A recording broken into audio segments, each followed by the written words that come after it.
Hi, welcome back to my channel. Um, this box is appropriately sitting on top of my garbage can. Um, Enough said about that, but that's what's in this box. I pulled it out of the garage. I think it's been in there for about 4 or 5 years.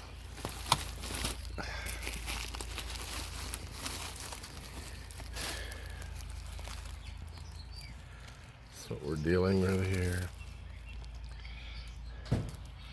An Electro-voice amplifier. I don't know if you've ever seen one of these or not. This was designed to be a very small, very high power amplifier with enough input features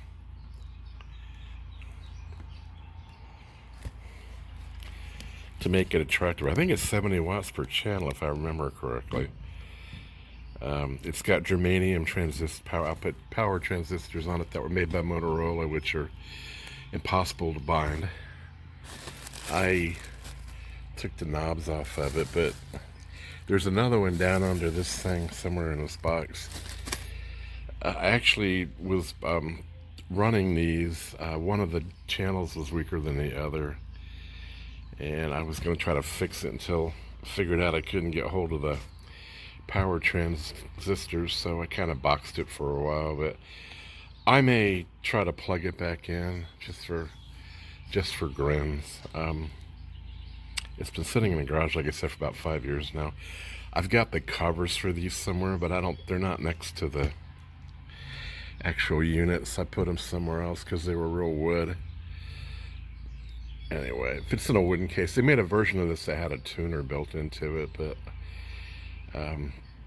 I might get into that a little bit later if I spend any time at all on this video. It's not horribly complicated. It's basically 2 power sections and some switching.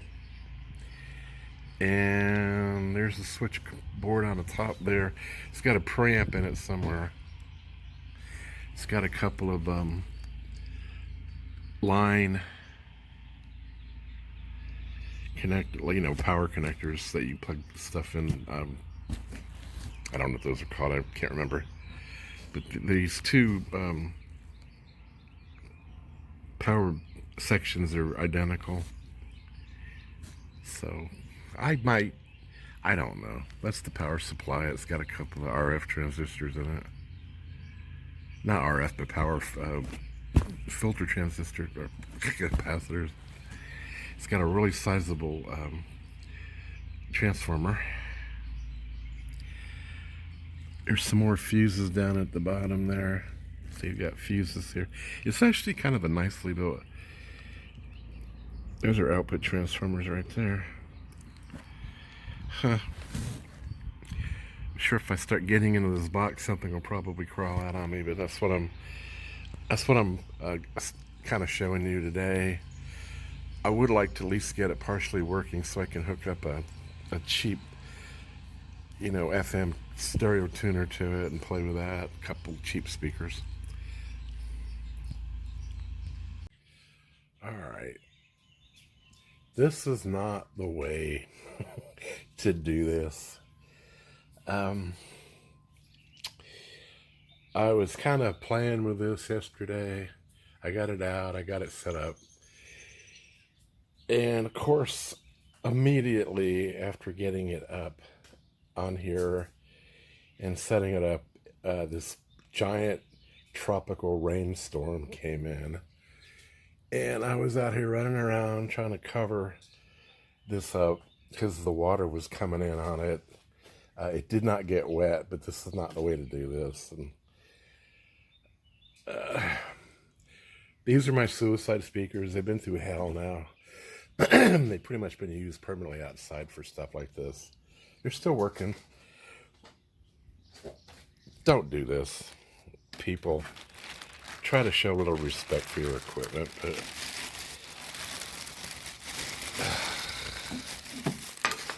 Jesus Christ.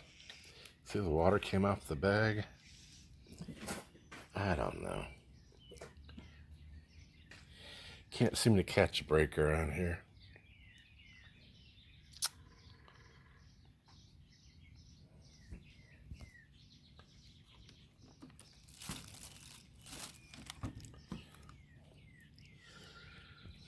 But these are ElectroVoice. This is a model EV-1144.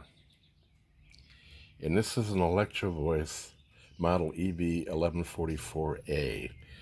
And the difference between these two is the way they did the filter capacitors. I think there's some more minor changes on here, but this one's oriented correctly. This one's upside down. If you'll notice, the speaker connections are underneath in the back, which makes it really hard to get to them. And the inputs are next to the speaker connectors.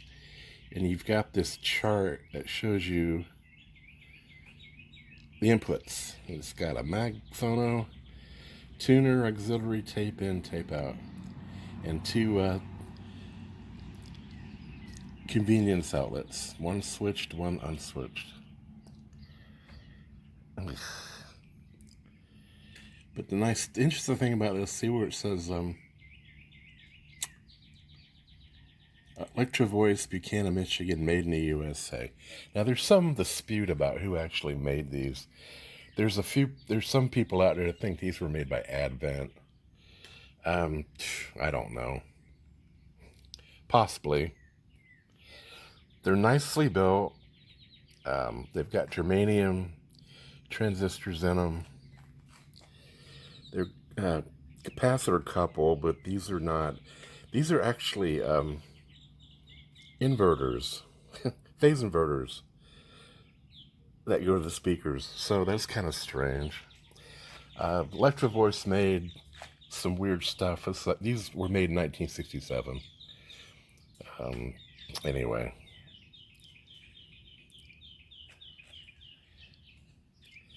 Here's the front panel.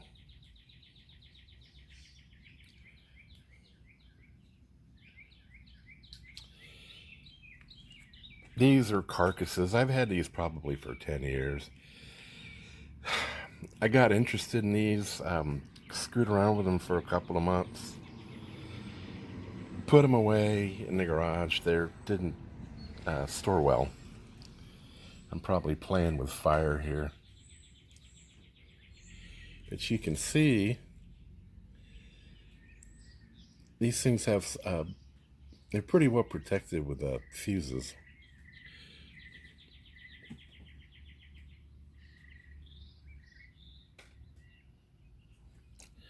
Some more stuff down there. But basically what you got is you got two identical amplifier boards hooked up to a power supply. This is the preamp in here somewhere, and the switch panel, and these are the inputs. So they're nicely built. I mean, sort of, kind of. What can I tell you? Those are external fuses. There's the main fuse.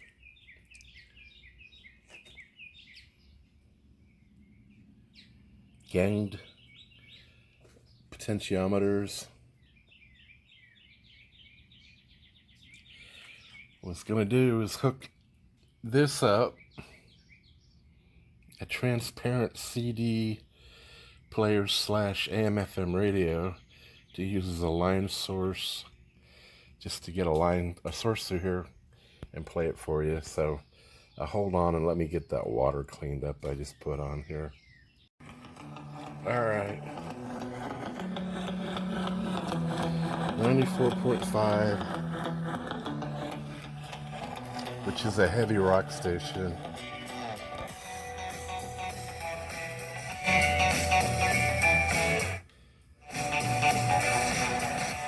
It's like a quarter of the way turned up.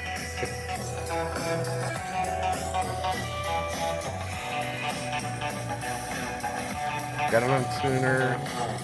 trouble. Serving the entire United States of America. This is the Lex and Carrie Radio Network. Okay. A couple of life updates for you. I'll get this out of the way because it's not that important. But a couple of life updates. Coffee shop getting close. Oh, cool. We think we might have a location. Unfortunately, the first one fell through. And the first one was going to be...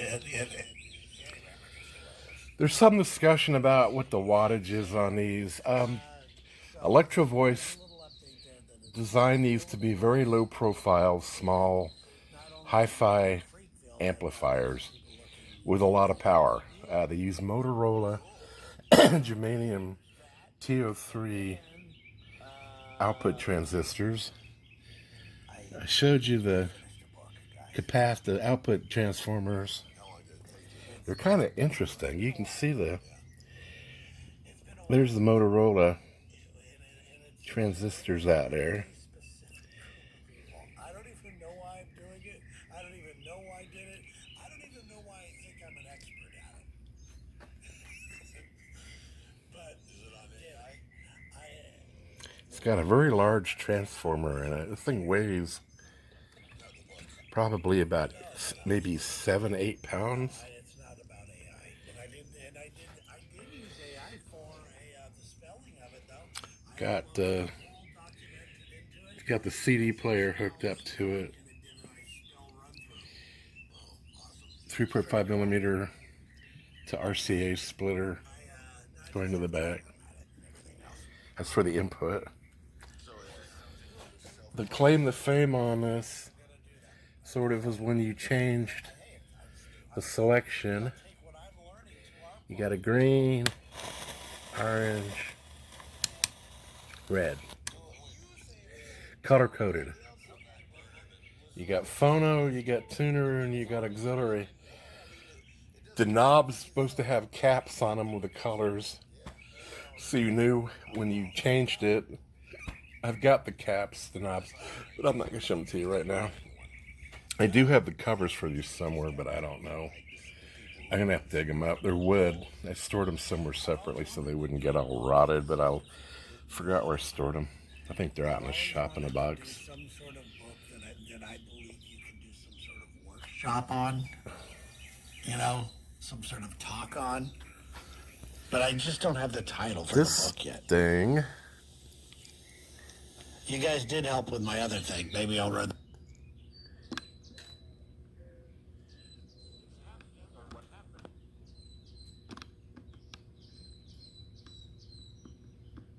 On this planet, the life Really sucks.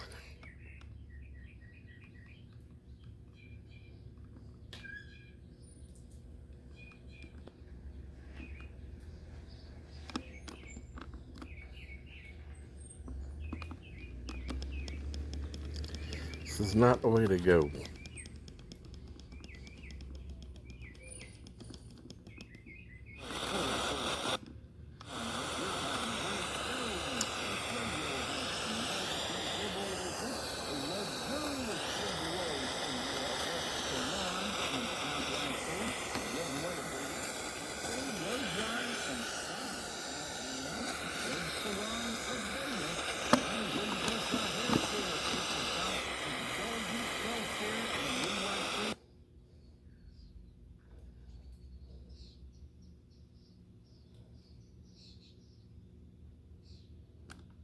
Then we're going to ask the question. About a restaurant and places like that too. So that's a good share, Mel. Thank you. Yeah, it is. It's another thing to try to remember to carry cash when you're traveling or in the summer season when you want to just have that ready to go. Cash is usually preferred. As you can see, All right, keep it coming. Coming up next, 3 things to know today. From the Perry and Young attorney. if you use something like this, a portable CD player or Walkman, they use the headphone wire as an antenna. This has got a line out. I could probably hook a wire just a strand of wire into the headphone jack and pick up more, but I don't feel like doing that. This is clear. I think this is not like a prison thing. I think they just like made it clear. I kind of like it. The radio does work, but the CD player, the sled for the laser, is gummed up, and it'll read the disc, it'll play part of a disc, and then it'll just like crap out. So I need to do something about that, but I'm just using it for a line source. 45-second anti-shock system. If you guys are not that familiar with this anti-shock crap, it stores 45 seconds worth of data or analog. So if you bump it, it can use that and not skip. Although I've never seen one that actually worked properly. I think it was more of a gimmick than anything else.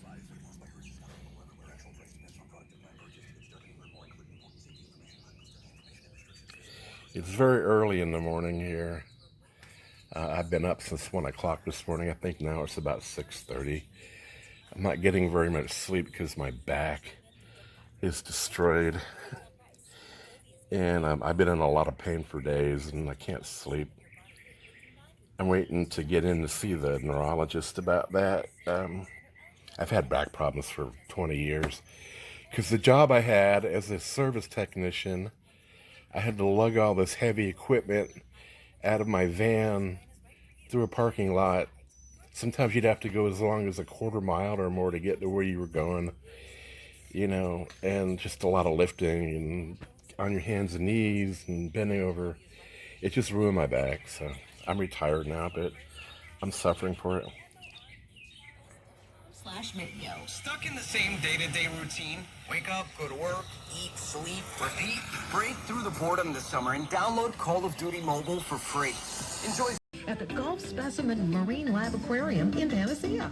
Just 45 minutes away from beautiful St. George Island, the Gulf Specimen Marine Lab Aquarium gives you the chance to view sea turtles, sharks, stingrays, fish, I'm using and other this treasures of the northern GE Gulf of Mexico. stereo Get your hands wet in one of the largest touch tank exhibits Walkman in the thing, United States. which I've actually liked Crabs, this thing starfish, quite a bit. sponges, and much more. I like this better Gulf than the Specimen Walkmans Marine I've Lab got. Aquarium at 222 Clark Drive in Panacea it just- is open 7 days a week. It seems to be Monday built through more like Friday a from 9 to radio. 5, and Saturdays and Sundays from cassette 10 to 5. player in here. It's Visit got the website at golfspecimen.org. separate or call 250 volume controls for. 5297 for more There's 2 information earphone about jacks in Gulf here Specimen for if you Marine want to Lab share Aquarium in Panacea.